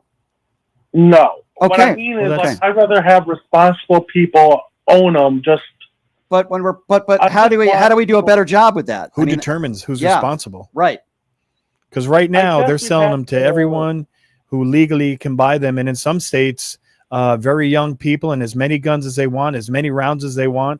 So I think what Brian was trying to say, he's trying to press on the fact that we need to have some regulation, we need to have some common sense laws. But if you can't get one side to agree to even the simplest law, even the lowest level law, then what are you supposed to do? That's what I'm saying. That's what I said to Marcia. I guess in my opinion would be, it can't just be up to the government. I guess you'd have to start from the families and hopefully teach from then on responsibility. I feel like everything starts. I don't from the trust fact people, but I don't trust Yeah, but people. you have to have licensing to influence people. to Matthew, influence why families. do we need assault weapons in society? Why do we need that? And I'm not I'm talking not saying about. assault weapons. I'm not talking like that high. I'm talking like maybe a handgun for every person. Kind of I've stuff. never ever said on this show that I don't think if you're not a non-felon that everybody should have the right to defend themselves. I disagree with the other caller in getting rid of guns altogether. I just don't think that's not it's just logical. it's not a good But place at the to same start. time, we shouldn't have these types of assault weapons. We should have a better No. way of checking if people are mentally healthy enough to have a gun. And this is, let's be honest about this. The reason why we have so many guns in this country is the same reason why, in my opinion, we don't have a cure for diabetes. We don't have a cure for cancer and other diseases. I believe we could have a cure, but it's money. There's no money in it. Too much money. Yeah. There's so much money when it comes to guns, and there's so much money when it comes to these Yeah. diseases that we suffer with in this country. And I really do believe, and I'm not trying to be Alex Jones on you corrupt government, but I really do believe that's the reason why. No, money's greed. It corrupts everything. I completely agree with that. And I feel like as people get more money, they tend to lose the focus of, Well, the NRA okay, why the hell's that? The NRA donates millions and millions of dollars to their lobbyists, and they're all over the legislature in Washington, D.C., and they have a lot of influence. No doubt. I appreciate. Go ahead before we let you go. Go ahead. Can I just say my last piece? Sure. I just feel this is so sad. I feel like they should outright ban that. And second of all, I feel like the reason they don't want a common man like you, me, anyone out there running for anything is because they know someone out there will be morally not corrupt and they will change the game. Yep. But sadly, they only allow the rich people to run, and that's a sad fact. I think it's very well said, and I appreciate your call, Matthew. Thank you very much. I talk about gun control a lot on this show, Leonard, and you're one that knows a thing or two about guns. You have a concealed carry, and you're a former lieutenant, a police officer. You were trained on how to use guns. I have. Let me just interrupt. I have thousands of hours of training. Right. And until you start to have some serious training, you don't even understand how the laws apply and how dangerous a firearm actually is. No question about it. And we certainly don't have enough in society when it comes to, it doesn't make any sense to me that when you drive a car, well, it makes sense, but when you drive a car, you have to have an instructor, you have to pass a test, and I know driving a car is a privilege, and having a weapon is, your constitutional right. I get all that, but it should be very similar to getting your license, where you should have to re-register your gun. They have to make sure your health is intact, your eyesight, and all that stuff. They don't do any of that stuff, and it's sick. We live in a sick society where Americans are obsessed with our guns, and because of that obsession, things happen to people like what happened to Charlie Kirk, what happens to very young children in school. It's awful. Can I mention something on that? Because Crystal in the chat mentioned that it wouldn't have saved Charlie Kirk, and I understand her position, but you have to do something. We can't just sit back and go, oh, well, it wouldn't have helped in this situation. And, oh, well, he had his dad's hunting rifle. I understand that. But what Brian is saying is you have to start to take steps forward to protect people. Anybody who says something like that and makes a generalized statement like that, I find that to be reprehensible. I don't know if there are any laws out there that would have prevented Charlie Kirk from being assassinated. But here's what I do know. And to kind of explain to what Leonard was referring to, which I agree with, we can't just put our hands in the air and say, oh, well, bad people are going to get their hands on guns. There's nothing we can do about it. I list 5 or 6 things every time we talk about gun control on this show. And I'm not saying, I'm not saying that it would end all the gun violence in this country, but I can guarantee you it would lower the gun violence. I've talked about raising the age from 18 to 21. I've talked about a 2-hour class that you have to take, the basics on how to shoot a gun and how to store a gun. I've talked about re-registering your guns. I've talked about stronger laws if you're caught with an illegal gun or you sell an illegal gun. Background checks. I've talked about comprehensive background checks. I've talked about the loopholes at some of these gun shows. Just give me 2 of those, and I guarantee you gun violence will go down. And MAGA Republicans want to make it sound like all the gun violence is gang violence and black-on-black crime. Again, the 3 people, 2 of whom tried to assassinate Donald Trump, and the person who assassinated Charlie Kirk are white men. 2 out of the 3 we know for sure were Republicans. Okay. And as you know, there's a big list, Brian. Yes. If we could go on and on, there's a big list of names that we can name. Yes. 702-221-7283 is the number to call. Casey is next up on PTL. Hey, Casey, thanks for calling in. What's on your mind? Hi, boys. Aloha from the new open carry in Florida. Our great, our famous drag queen, Rhonda Santos, now has made it to where you can go to Publix, our local grocery store, and have an AR-15 strapped to your belt. But the flip side of the coin here is that from what they're saying is, if an establishment says, even though we're open carry here in Florida, and an establishment says you're not allowed to have your open carry, and you still consistently try to bring it into that establishment, it is a felony. All right. That'd be, if it's posted on the outside, that would be breaking the law. Right, it will be a felony. But we're the only country around the global world that has these gun massacres. North of us, our brothers and sisters up in Canada are laughing at us. Nevada, I live in Nevada. That's an open carry state. Right here in Nevada, you can walk around with a pistol on your side, and you can go shopping at Walmart or Kmart, or you can go just about anywhere you want. But why is Canada living civilized? They're north of us. They play video games.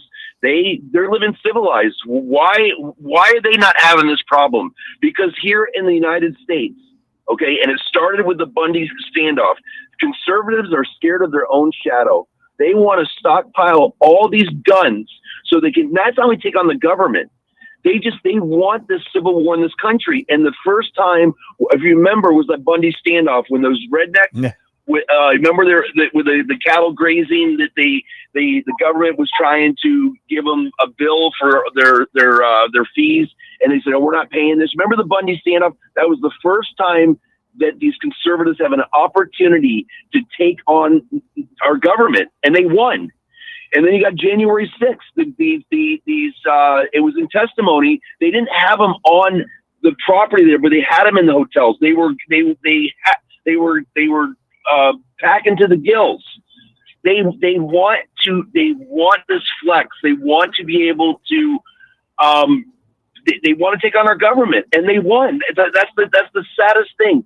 In Parkland, when we had the Parkland shooting, the father looked right at Marco Rubio the 2 days after and asked him, "How can you take money from the NRA?" And Marco Rubio couldn't even look him in the face. No, he just passed on the question. He didn't even answer it. Right, you remember that, fellas? Yeah. He changed the subject, and he didn't really answer, and I thought it was embarrassing. What we need to do is modernize the Second Amendment to fit the 21st century. And unfortunately, my boys, and I'm older than you, will never see it in our lifetime because they don't want to fix the problem. Listen, you're right. Listen. Two quick points on what you made. First of all, when a bunch of children get massacred in a school, and then you have Republicans in office in Congress that show up in D.C. with AR-15 pins, there is no hope for America. I will also say that I've never heard, maybe you guys have, but I've never heard of a Democrat running for office in their campaign ad brag about their A-plus rating from the NRA. There's only one party that does that, and that's the Republican Party, and they care more about their A-plus rating from the NRA than our children being gunned down in schools. And then when they are gunned down in schools, besides saying thoughts and prayers, you'll have idiots like Ted Cruz say, well, we need to harden our schools. We need to give our kindergarten teachers AR-15s. We need to make sure that the back door is locked. That's what the Republicans do after these mass shootings. But you see, after Charlie Kirk is killed, they certainly still don't talk about gun control, but they blame the radical left. Well, let me say this to all of you right now. The reason why we have so much, not all of it, but so much gun violence in this country are because of MAGA right-wing Republicans that are cowards who think more guns make you safer, and they lie so they can get their A-plus rating and that they can remain in office. The Republicans have blood on their hands. Democrats have been trying to work with Republicans on this for decades, unsuccessfully to no fault of their own. The MAGA Republicans and the ones that make love to their guns every night have all blood on their hands, period. They're called amosexuals. Brian, they're called amosexuals. You know why they wore those AR-15s on their lapel shirts when Lauren Bogue and all them? It's because they like to antagonize. We are owning the libs. Let's make the libs cry. It's not. These are the fun-loving Christians, my boys. These are the fun-loving. Well, Christians. I have heard that Lauren Boebert likes to play with somebody else's gun during a Beetlejuice play. I did hear that rumor. I don't know if that's true or not, but anyway, I do appreciate the call, my friend. Thank you very much. A little bit levity in what has been a very difficult few weeks, and emotions obviously are very high. 702-221-7283. Let's go to Shay. Shay is next on PTL. What's up, Shay? How you doing? Can you hear me? Yes, sir. Go right ahead. I want to talk about the government shutdown doing here this upcoming week, well, next week. And I got to tell you this: any Democrat that votes for this bill, they need to be effectively primary in their next election. I am at the point now where either you fight for what this country stands for, because right now we are in a state of urgency. I'm hearing Hakeem Jeffries, I'm hearing Schumer, and it looks like Schumer is getting ready to cave again. They need to pull a move that Republicans did. You remember John Boehner? Yeah, of course. You remember how they kicked him out?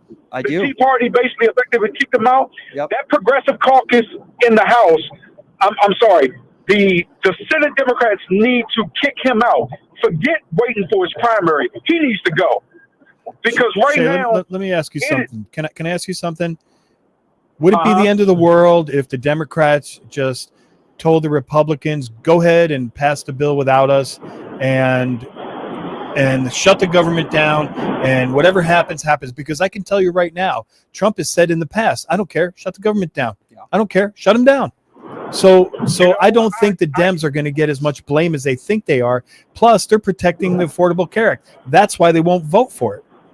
I think the problem is that, and I talked about this last time I was on here, the reason why I want a government shutdown is because these red states have been getting subsidized by these blue states for decades. 75%. And I wish these blue states would stop subsidizing these Republican red states and let them be on their own. Just let them be on their own.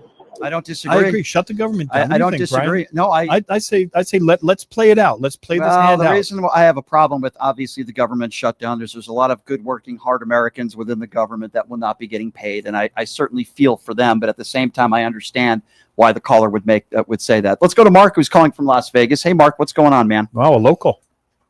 Hey, hi Brian, hi Leonard. What's up? Hey, three things pretty quick. One, Republicans are super afraid of tyrannical government until they vote it in, and then all of a sudden they're all in favor of it. Yeah. So it's obviously it's an irony there. Hey Leonard, what is the effective range for an AR-15 semi-automatic rifle? Well, a lot of it depends on what kind of apparatus. Do you have a scope? Do you have a laser? Are you shooting with iron sights? But with an AR-15, you can probably go, the maximum range is probably 400 or 500 yards. But the rounds that they've been using in the Charlie Kirk, the 30-06, and it looks like this recent shooting with ICE was possibly an 8mm. That's not a fact, but those are heavy rounds that can go several hundred yards. So the reason I bring that up is that these people talk about up-armoring schools and whatever, or limiting access points and things like this. And somebody with an AR-15 and a scope or a little bit of background could sit there how far away and shoot a bunch of kids as they're exiting the schools anyway, and nobody could stop them. Well, with an AR-15, a couple hundred yards is not really a difficult shot with an AR-15. Right. That's so pretty effective range. Yeah, so these people talking about, well, we just need more armed security, et cetera, you know what, that's just idiotic. And the third point is that when we did have a semi-automatic ban, that kind of violence went down, showing it works. And one other quick thing, the number of guns in this country isn't spread evenly among the population. I noticed that many of these mass shooters end up with 20 or 30 guns or even more. Oh, you're right. You know, there's you're right. Right. It's not one gun for every person. Some people have, 15, 18, 20 guns in their house. Mark, we're running out of time, so sorry to cut you Thanks, short Mark. there. I got to take one more call. It would not be a show without the MAGA Destroyer. Darlene, what's going on, girl? Oh, guys, listen. Can I want to say a message to our little whiny bitch Trump up there? Whiny bitch Trump and his little bitch Vance. Yeah, I said it, and I mean it. I want to tell y'all something. I want y'all to listen to this. The PTO family and myself, we are presenting Brian Shapiro, Leonard, and Nunchuck the Nobel Peace Prize. Let me tell you. Go ahead. I'll take the money. It's $1.3 million. I'll take the money. Yeah. You guys could have you guys could have the trophy. I'll take the money, okay?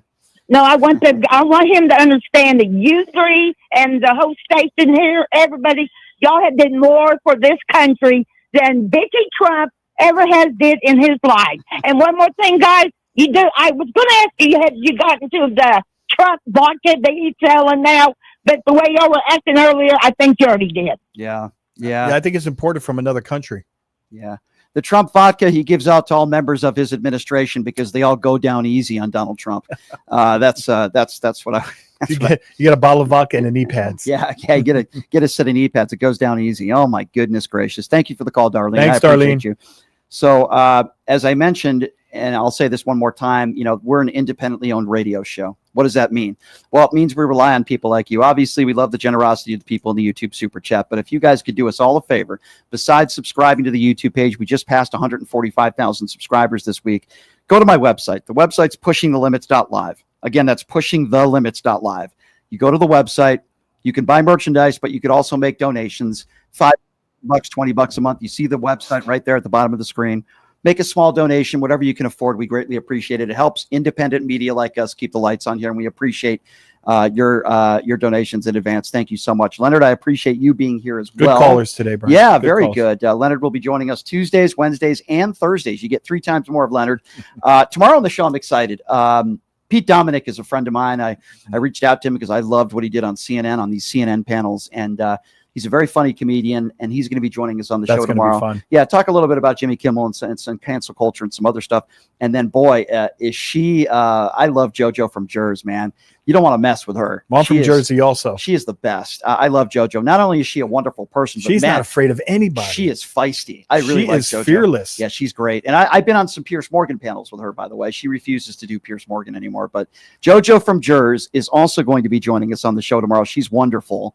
And then, of course, Nicole Mitchell, the beautiful and talented Nicole Mitchell, will be joining us in hour number 2. So tomorrow's going to be a feisty show, too. We're going to have some laughs. We're going to get serious. We're going to have fun. We're going to range through all the emotions we normally range here on. And more. Limits. Yes, and more. Leonard, I will see you on Tuesday next week. See you. I hope have you have a a good great weekend. Take care, guys. Thanks We'll again. see you tomorrow. Have a good day. Ever dream of having your own radio show or a podcast, but just didn't think it was possible? Well, dreams can come true. Radio U. Radio U is a